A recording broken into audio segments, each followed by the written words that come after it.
Quem deve louvar ao Senhor? O nosso Deus, ele é o único e verdadeiro Deus. Ele é o Deus que deve ser, sim, exaltado e adorado por todos. Hoje nós vamos ler uma passagem, eu quero que você preste muita atenção nela, né? Porque além da gente ler esse versículo, né? Essa passagem bíblica, nós vamos orar também pela sua vida. E essa é uma passagem que, na verdade, é uma continuação lá de Salmos 22.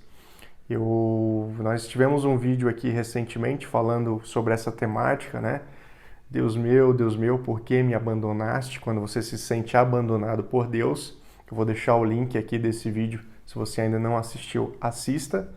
E hoje nós vamos então dar continuação. O que seria continuação daquele início lá, quando o salmista está aflito, né, se sentindo abandonado por Deus, sentindo que não existe expectativas para a sua vida.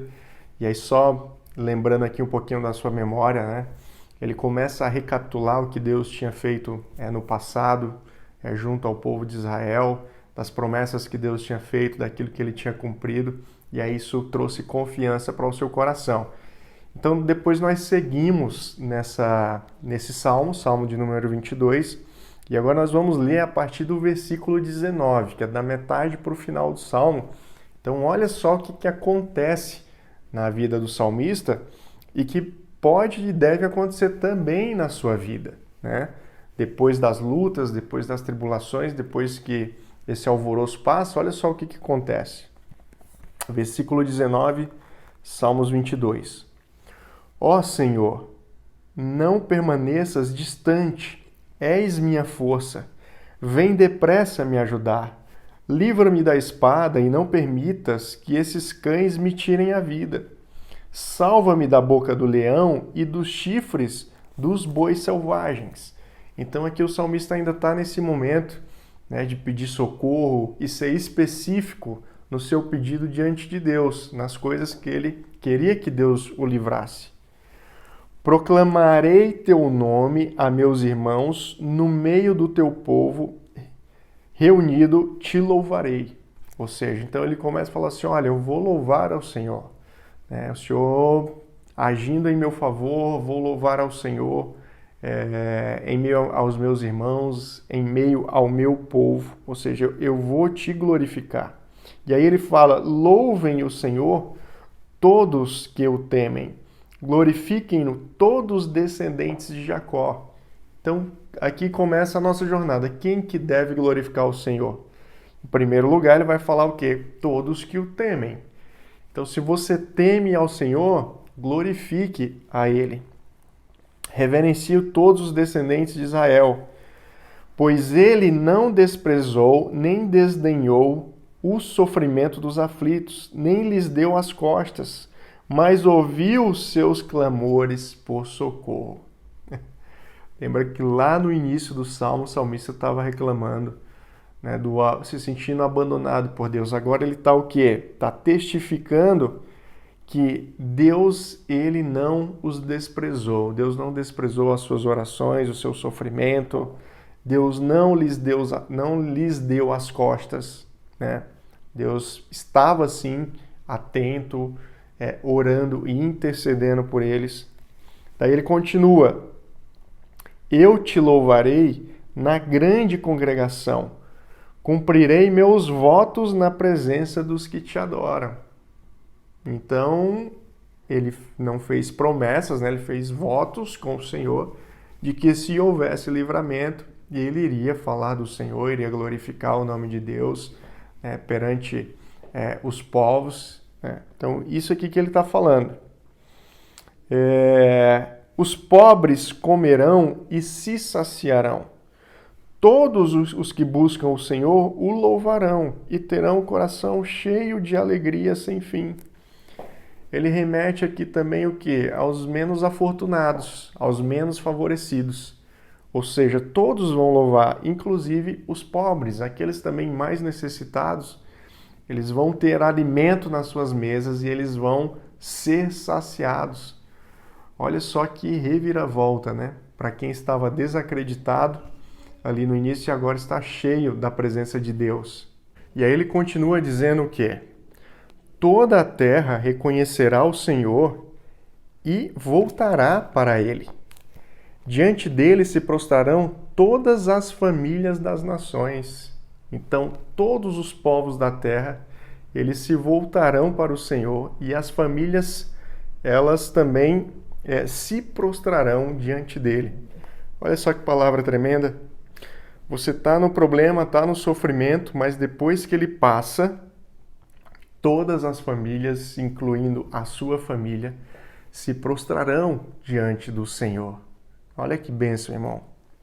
Pois o Senhor reina e governa sobre todos os povos. Deus não é só Deus da sua vida dos cristãos. Não, Deus está acima de tudo e de todos. Que os ricos da terra celebrem e o adorem.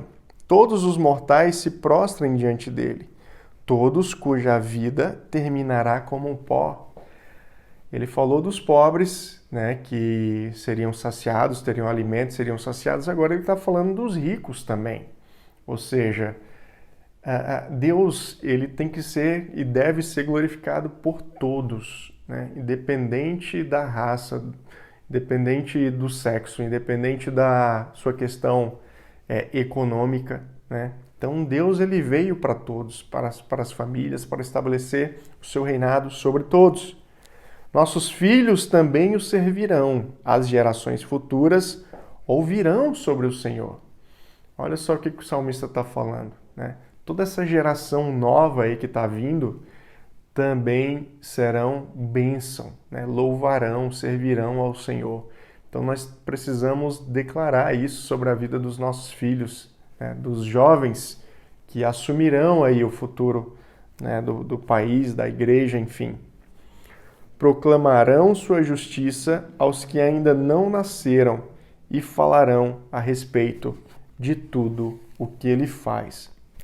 Então perceba, meu irmão, perceba, minha irmã, de que depois que a gente passa, né, depois que você passa por esse momento turbulento da sua vida, esse momento difícil, onde você imaginava que nem Deus estava mais, né, ouvindo a sua oração, a sua aflição, o seu choro, olha só, depois que tudo isso passa, né, vem essa presença de Deus sobre a sua vida, lhe trazendo o livramento, fazendo com que os teus inimigos caiam por terra, fazendo com que você conquiste aquilo que precisa ser conquistado, e vem todo esse banquete, né? Os povos adorando o Senhor, as famílias adorando o pobre, o rico, enfim, Deus realmente transformando, né, todo aquele cenário, toda aquela situação adversa em bênção. Então é isso que Deus tem para as nossas vidas, é isso que Deus tem para a sua vida, você precisa crer nisso, né? Tomar posse dessa palavra, dessa promessa e crer nela para que você seja de fato abençoado em tudo que você vier a fazer. Então mantenha-se firme na fé, mantenha-se focado com o objetivo, né, para que em breve você possa celebrar, assim como o salmista celebrou. Nesse momento eu quero orar pela sua vida. Antes de orar, se você ainda não curtiu, curta esse vídeo, né, para que o YouTube mostre para mais pessoas, amém? E outras pessoas também sejam abençoadas. Mas vamos orar. Senhor, nosso Deus e o nosso Pai, eu quero nesse momento colocar a vida do meu irmão diante do Senhor, a vida da minha irmã, pedindo que, assim como o Senhor fez na vida do salmista, Pai, que o Senhor transformou a sua história, tirando toda aquela angústia do seu coração, toda aquela sensação de abandono.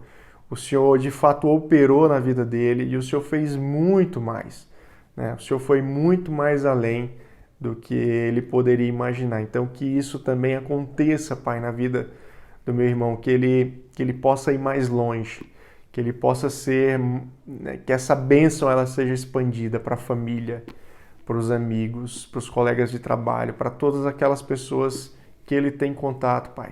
E que todos eles venham te louvar e venham te adorar e venham reconhecer a Ti como o único Senhor e Salvador das suas vidas, Pai. Que de fato haja transformação, júbilo, né? Tudo para a honra e glória do Senhor para que o teu reino seja estabelecido nessa terra. Amém.